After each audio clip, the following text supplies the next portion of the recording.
Gentlemen, one of you want to start, kick us off? Yeah, for sure. If you'd like for me to start, let me just cue up the presentation. Thank you for the opportunity to speak with you today. As the organizers of this symposium have stated, COVID and cybersecurity have two things in common. Both command an outsized role on the world stage. As the mayor of a small city that is part of one of the nation's largest metro areas, I, like governmental leaders worldwide, grapple daily to find strategies to keep pace with the accelerating digital transformation.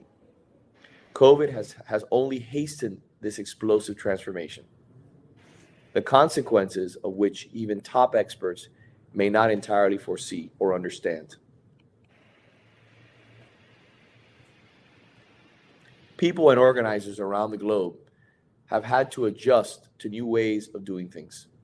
It is often said, necessity is the mother of invention, and this is certainly true among my constituents here in the city of Coral Gables. Even those less digitally inclined must now utilize technology to stay connected or face exclusion in a post-COVID world. Today, grandparents Zoom, families purchase groceries online. Our teachers' toolbox requires laptops, iPads, and basic Wi-Fi. Government is catching up. Service delivery today includes digital options, and new technologies are driving a myriad of local government activities, including city planning, traffic management, and emergency services. Cybersecurity, once the domain of the IT department, now concerns everyone in government.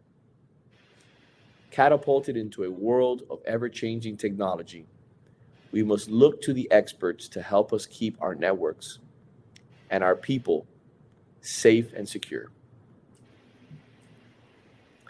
Over the years, our city has been a leader in building a robust and smart technology infrastructure that provides the foundation for high-speed communications, public safety service, free public Wi-Fi, traffic sensors, environmental sensors, and open data networks.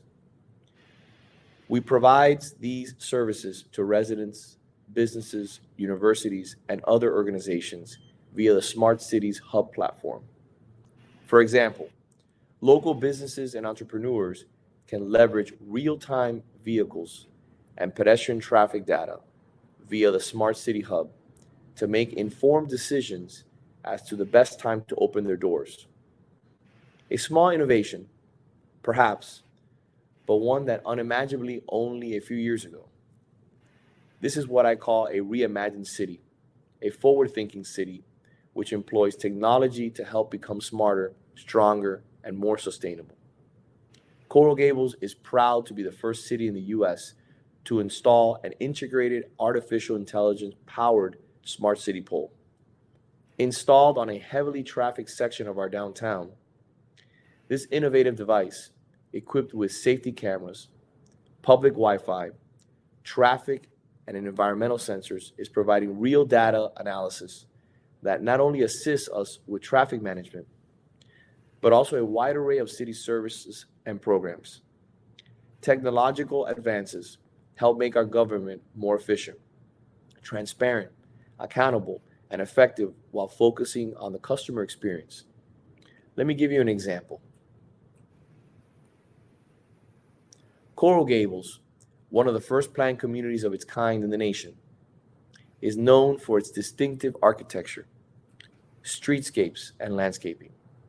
We have strict regulations, numerous ordinances governing zoning, land use, historical preservation, and the construction permitting process. Careful adherence to these regulations ensure that we manage and maintain our long-time, enviable status as a city beautiful. However, through the years, residents, businesses, and developers have complained loudly about the bureaucracy associated with the regulations and sometimes slow-moving bureaucracy involved. The in-person process to submit or check the status of permits and project applications is time-consuming and inconvenient. Technology has provided a solution. Thanks to a new digital platform, these tasks are now available online. Not only is e-permitting, electronic plan review, and other digital processes more convenient, but as a city official, we're able to respond more quickly. Traffic overload is a concern across the country, and South Florida is no exception. Anyone who drives our roads knows we must rethink mobility strategies. Currently, we're in the design stage for a mobility hub that will facilitate alternative ways of getting around our city, including free and shared rides. Another hub component is a smart parking technology that eliminates the hunt for parking spaces, because we are envisioning a future with more electric vehicles. 20% of our new parking spaces are being outfitted with charging stations. Coral Gables is bullish on e-vehicles, with 12% of our city's fleet now electric. For a city our size, we rank near the top of the list for electric fleets in the nation. Coral Gables, like all communities with a coastline development and waterways, is focused on climate resiliency and addressing the future potential impacts of sea level rise. We have allocated more than $6 million to a sea level rise mitigation fund, with the goal is to set aside $100 million by 2040. How will these funds be spent? We're looking for technological advances in coming years to help devise a significant strategy. Technology has changed and continues to change the way we live, the way we govern. But there are also serious concerns. Along with the surge in the use of digital technologies, we increasingly worry that we will be victims of online fraud, scams, intrusions, and security breaches.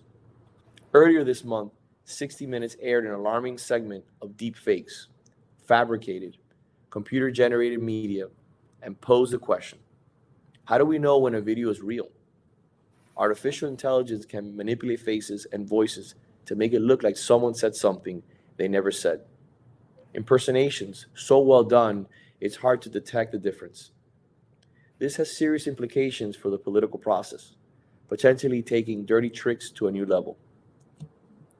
Whether in our personal lives, at the workplace, or civic life, people increasingly fear becoming victims of fraud as we rely more extensively on digital resources. More needs to be done to manage security, assess the causes of breaches, and the economic and social loss from them. To ensure the public trust, government must make a high level of cybersecurity a priority. Opportunities abound as technology propels us forward in finding new and better ways to do things.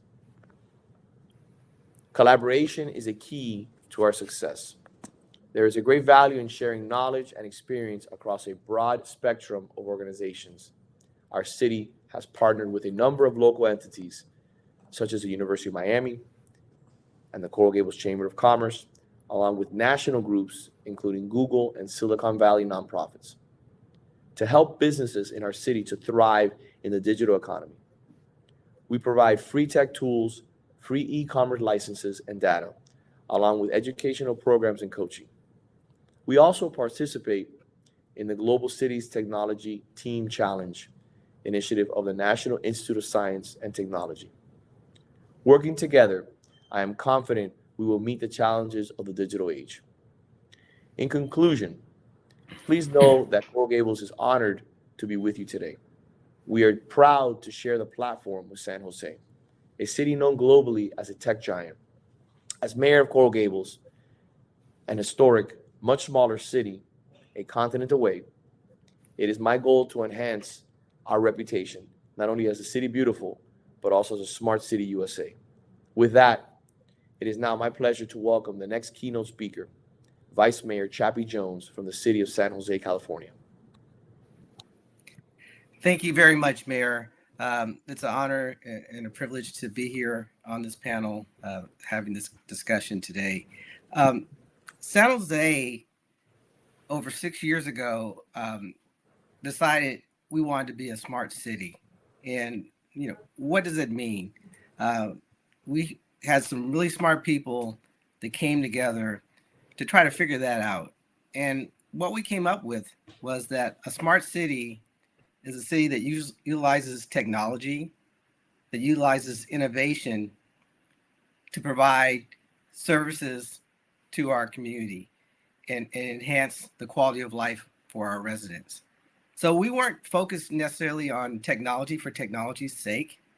We were focused on technology and innovation that was going to create an environment and a platform for our residents and our citizens to be able to live their best life, utilize our services, and get the issues and problems resolved in a timely fashion.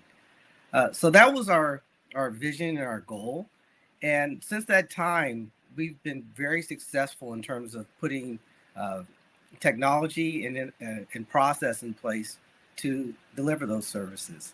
One of the things that we're most proud about is we recognized, early on, even before the COVID pandemic, that the digital divide was a significant issue for our residents. We had 50,000 households who did not have access to broadband. So that's about 90,000 residents. That's 16,000 students who weren't going to be able to do their homework or get online during the pandemic. So we put a lot of resources and effort into closing that digital divide. And I'm very proud to say that we were able to accomplish that through creating opportunities for students and residents to get access to hotspots and devices to create hotspots in their homes, as well as creating a Wi-Fi network on certain portions of our city that covered a certain geographical area, that we were able to, again, close that divide, provide broadband access not only to our students, but to seniors, working folks, and other individuals who did not have access to education, to employment information, to health information, and all the other information that we rely on every day in terms of trying to live our lives. So again, we're very proud of that. We're proud of some of the other initiatives that we had. And I wanted to really focus in on the impact on small business. San Jose has a large small business community. In that community, a large portion are immigrants, non-English speakers. And so we have the challenge, how do we support that business community? And I'll give you a specific example. We have a mall in San Jose. It's called the Grand Century Mall. It's part of, it's in the Little Saigon district. So it's a Vietnamese business mall. And I read an article recently that several of the businesses in that mall have been struggling. Some have been closing, some are just on the verge of closing. And the point of that article was that as other businesses have been able to migrate and transition to online commerce, these businesses have not been able to make that transition. A key part of that is the language barrier. They don't have access to that information in order to be able to make that transition, because the resources and information is primarily provided in English, and these are non-English speakers. So something as simple as that can be a major barrier for our small businesses to be able to grow and thrive and even stay in business. So San Jose has been committed and dedicated to trying to provide resources to support those small businesses, particularly the non-English speaking businesses. So we've created programs and initiatives, and we've partnered with organizations like the SBA and other organizations to try to provide resources to help those businesses, again, access the online community and online customers. But once that happens, obviously we have the additional issues and problems in terms of cybersecurity.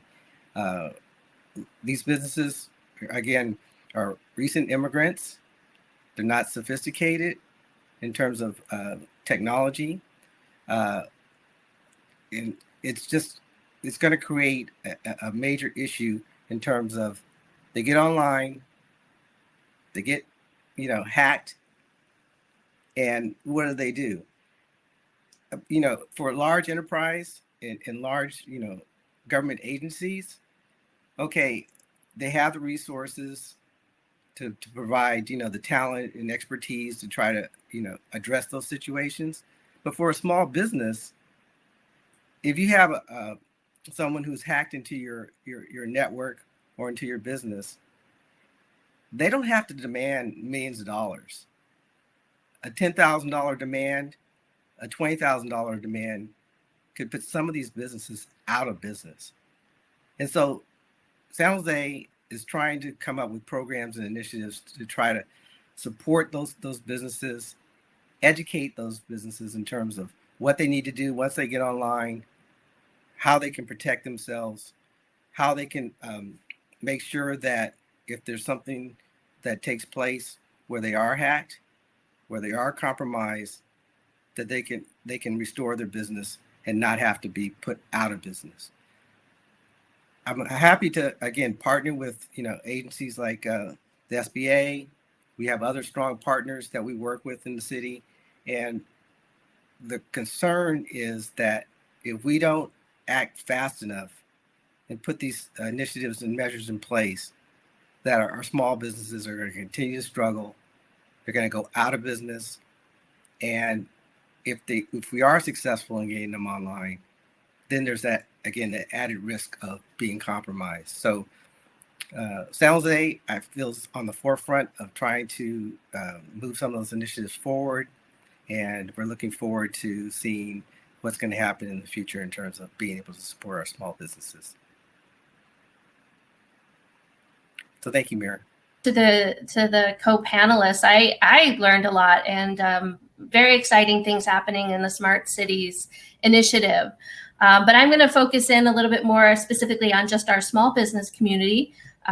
We all know, by virtue of being here, that cyber attacks are a growing threat to our small businesses, especially as many of them moved to online platforms during the pandemic and maybe started to amplify their e-commerce efforts, or maybe they started them for the very first time because they had to. Just as an aside, SBA, Small Business Administration, is not immune either. We went from being this small federal agency that, maybe a handful of people knew about, to being front and center in the COVID response to small businesses and being responsible for funneling over $1 trillion into the economy. So that made us a huge target.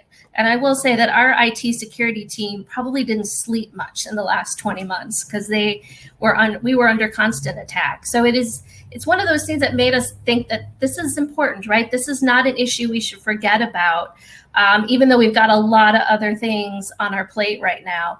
And then I'm not saying that a small business is going to be under this level of attack, but it is a good reminder that we should have established mitigation practices and try to remain vigilant as things can change overnight.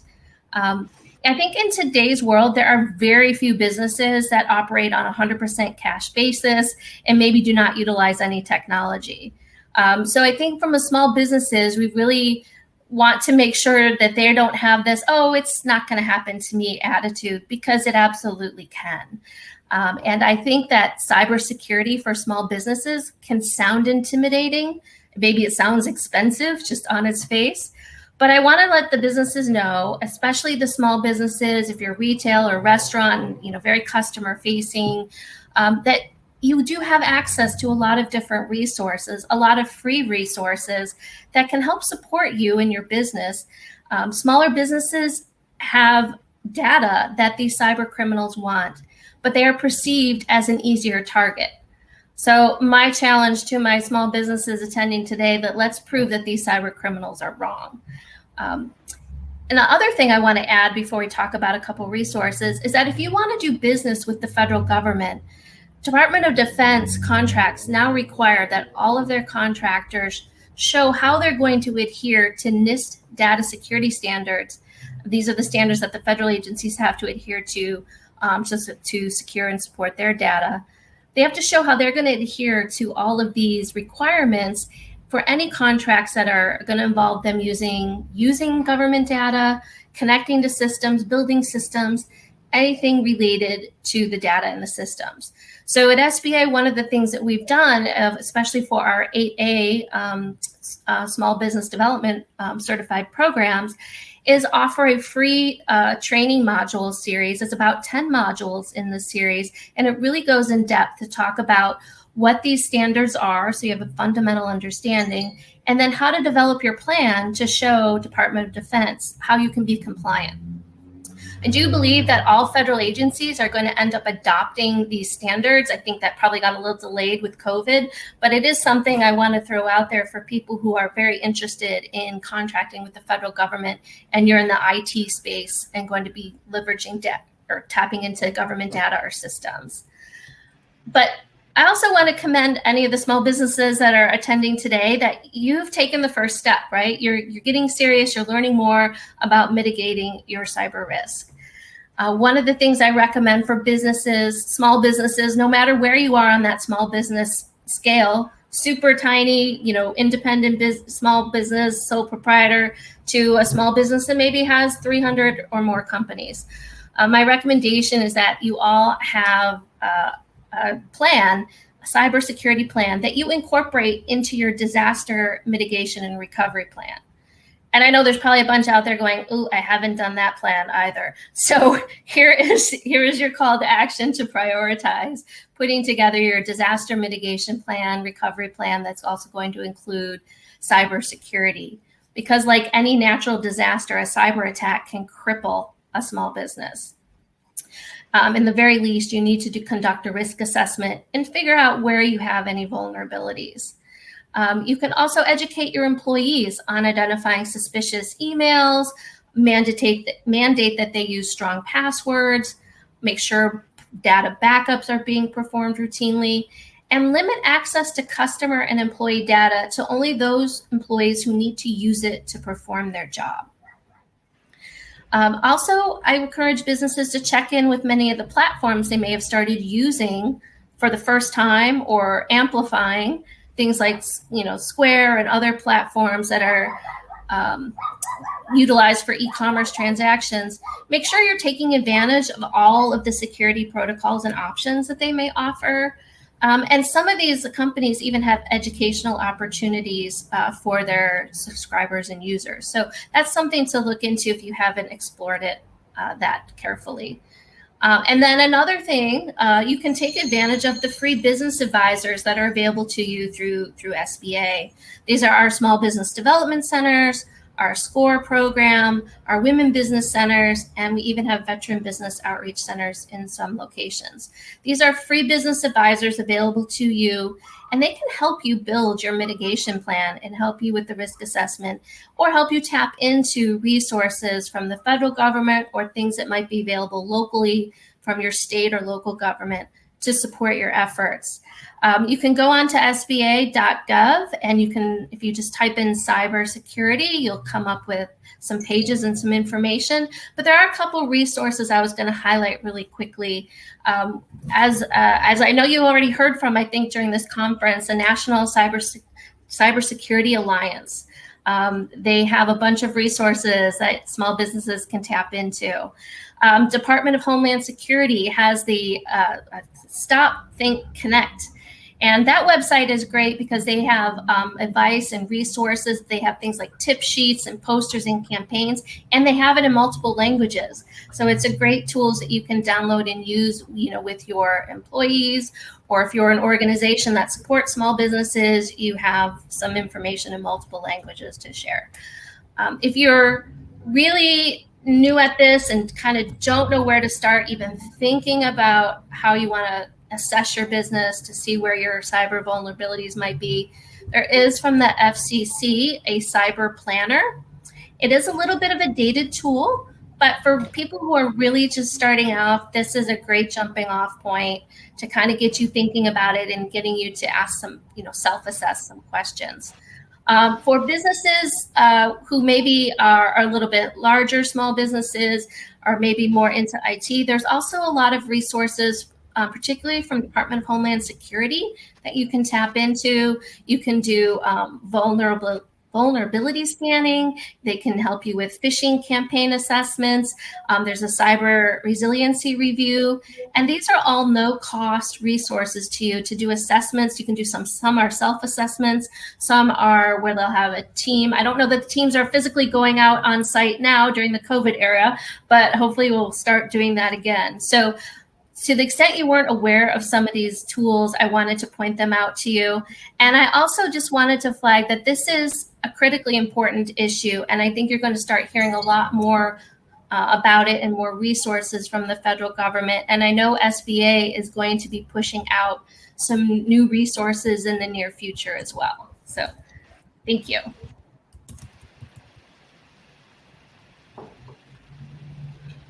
Wonderful. Can everyone hear me? This is Lan Jensen. Thank you so much.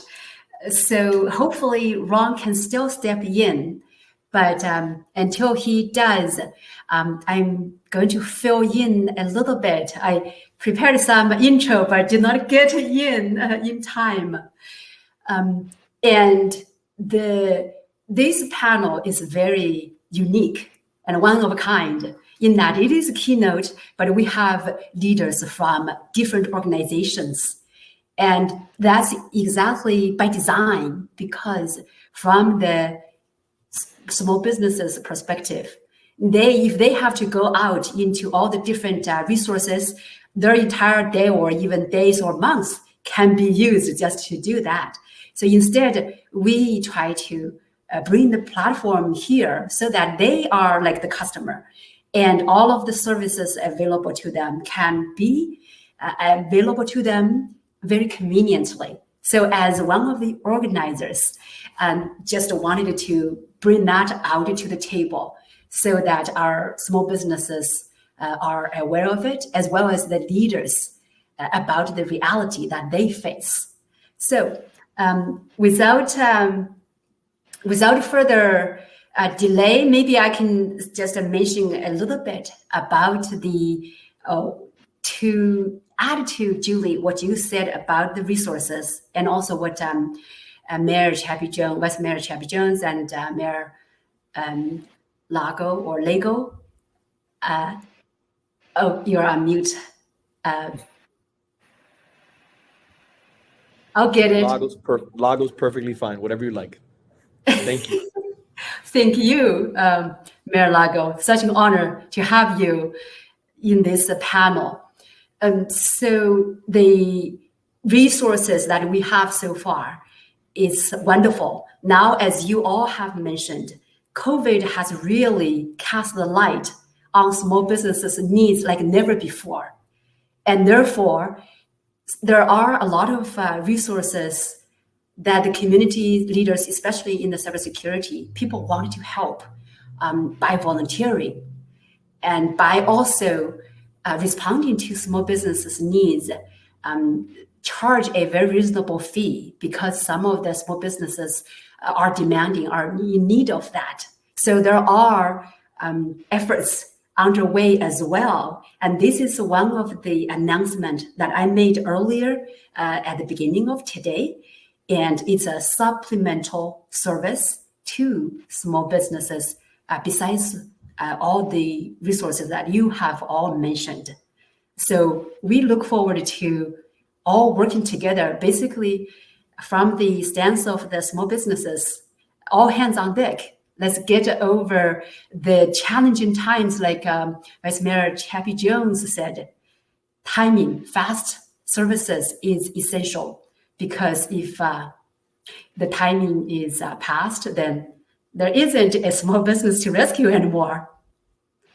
So that's just me from the organizer, one of the organizers' stance to comment on what you all have shared.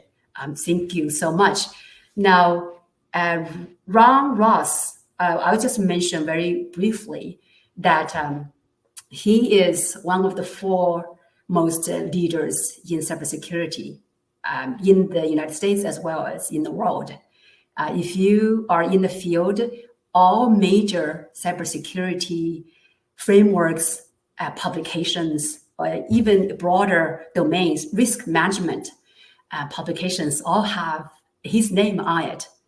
So he clearly also sees the big need from the small businesses. So he, agreed to come to speak, but unfortunately, difficulties in connecting here is preventing him from joining.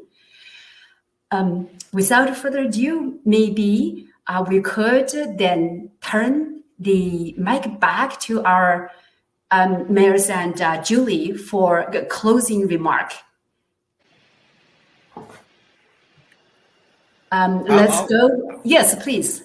I'll go ahead and start out. First of all, again, thank you for inviting me to participate in this forum. It's really exciting to hear some of the work that Coral Gables is undertaking to become a smart city. It's also exciting to hear all the different programs and initiatives that SBA has. I just want to emphasize one key to this is communication and getting that information out to the small business community. You know, it's great to have all kind of programs and initiatives and resources, but if these small businesses don't know about them, then we can't help them. So one of the keys is to get that information out. And as a city, our role and responsibility is to drive that communication. And we have to drive the communication to where those businesses are in the language, in format, in cultural competency, where they can take that information and be able to do the things they need to do.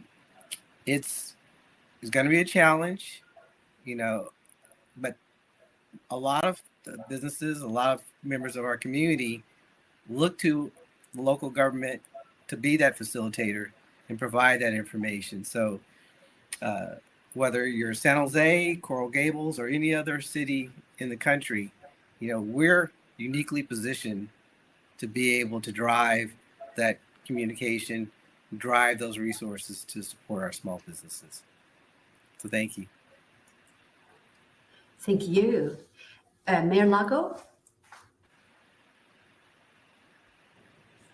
Well, thank you, Vice Mayor.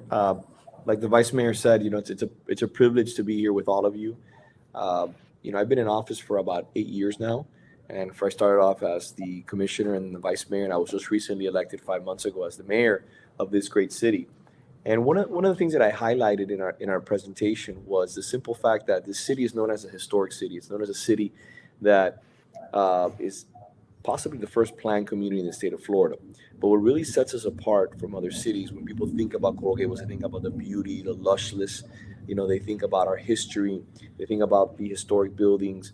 But what's really starting to set us apart and what's giving us a lot of fan base and a lot of international attention is the work of Raimundo Rodolfo, one of our great directors who's really leading the charge along with our city manager and our city attorney and our city clerk and Raimundo's team, which are really taking an innovative approach and are taking risks. They're taking risks in understanding that we have to innovate and we have to push forward and really offer you know, significant ways for people to stay connected. Right now, I'll give you an example. You know, we've had a trolley that's been used, you know, Monday through Friday. And for years, I talked about potentially innovating and offering that service on weekends. We were hesitant due to cost and potential ridership, and we decided to take the plunge along with activating a trolley monitoring service that people could use from their phone to understand when the trolley was going to be there to pinpoint precision. Those two decisions have made significant progress in our community. For the last 3 weeks, we've had the trolleys available on weekends, and ridership has only increased Saturday over Saturday over Saturday. What does that tell you? That tells you that government, we need to take a leadership position. We need to be innovators, but we also need to know when to get out of the way. Let the private sector take over, but build a good foundation, a safe foundation, a beautiful foundation, an innovative foundation, which will allow for private sector industry to be welcomed with open arms into our community and say, this is a place where we can conduct business. There's high standards in regards to environmental stewardship, in regards to respect for employees, respect for a diverse community. But that happens after years and years of investment. And we're making millions of dollars of investment on our technology here in the downtown area to ensure that when people come, not only businesses or residents, but when people come to visit our beautiful city as tourists, because we are a state that over 100 million people come to our state for tourism.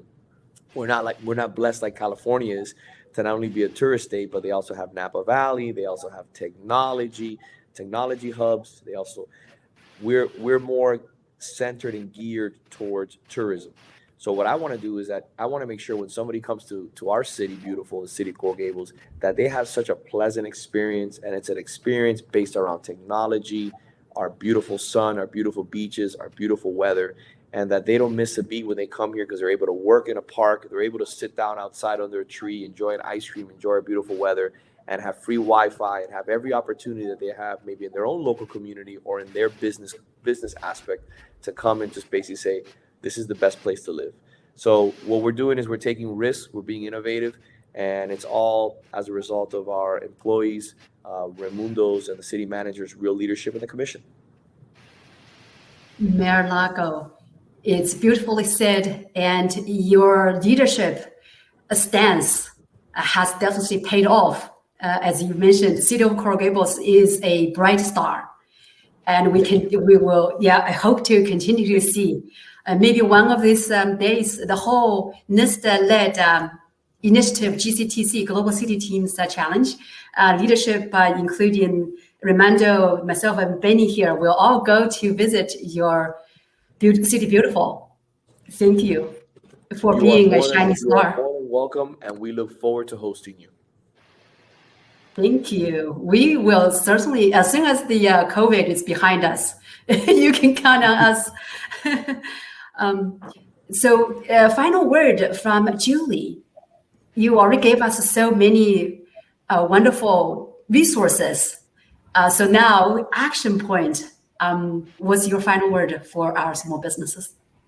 So the way I always like to remind businesses, small businesses, that, you've got a lot on your plate, and the last 20 months in particular have been beyond challenging, but you don't have to do it alone. And, if we haven't been able to reach you directly, please reach out to us, to my team and my colleagues across the country. The nice thing with SBA is we have offices, at least one office in every single state and the U.S. territories. So please make sure you're connecting with us, and we can connect you with the resource partners and with other resources that support your small business, whether it's cybersecurity issues or, you want to just figure out how to leverage, new strategies for your business to help it grow and get back to a thriving enterprise. So please you don't have to figure this all out by yourself. Please reach out to us and let us help you. Yeah, we will share the website in the chat window soon afterwards, Julie. Thank you all so very much. I'd like to use my promoted role, daydream number 2, to say thank you today for your time out of your busy schedule. And this also shows where you are walking the walk, not just talking the talk, where your heart really is with the small businesses communities. So thank you, and may your communities, the cities all thrive even better after this COVID, turning the crisis into opportunities.